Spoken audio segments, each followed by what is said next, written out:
Hi friends, இன்றைக்கி என்னென்னா சப்பாத்திக்கு சன்னா கிரேவி எப்படி செய்கிறதுன்னு பார்க்கலாம். ஃபஸ்ட்டு நம்ம பட்டர் இல்லைன்னா எண்ணெய் ஊற்றிட்டு அதில் வெங்காயம், தக்காளி ஒரு 2 இது ரெண்டும் நல்லா வணங்கிடணும். எண்ணெயிலேயே கண்ணாடி பதம் வந்தோடனே முந்திரி ஒரு 4 போட்டு கசகசா ஒரு அரை ஸ்பூன் அதையும் போட்டு நல்லா மிக்ஸ் பண்ணிக்கணும்.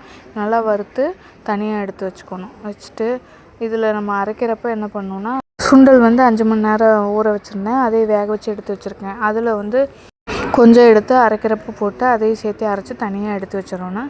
அதே கடாயில் கொஞ்சம் ஆயில் ஊற்றி பட்டை, கிராம்பு, ஏலக்காய் இதை போட்டு நல்லா ஒரு பொரிஞ்சோடனே நம்ம அரைச்சி வச்ச விழுதையும் போட்டு கரம் மசாலா, மிளகாத்தூள், சீரகத்தூள், கொஞ்சம் மஞ்சத்தூள் போட்டுக்கணும். வேணுன்னா சன்னா மசாலா இருந்தால் ஒரு அரை ஸ்பூன் சேர்த்திக்கலாம், இல்லைன்னா ஸ்கிப் பண்ணிக்கலாம்.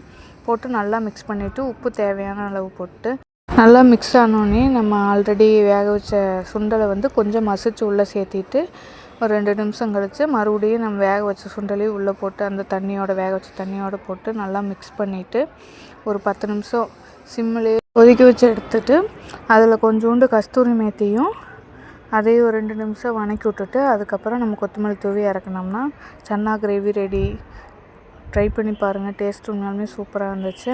பாய். நெக்ஸ்ட் வீடியோவில் பார்க்கலாம். வீடியோ பிடிச்சிருந்தால் லைக் பண்ணுங்கள், ஷேர் பண்ணுங்கள், சப்ஸ்கிரைப் பண்ணுங்கள்.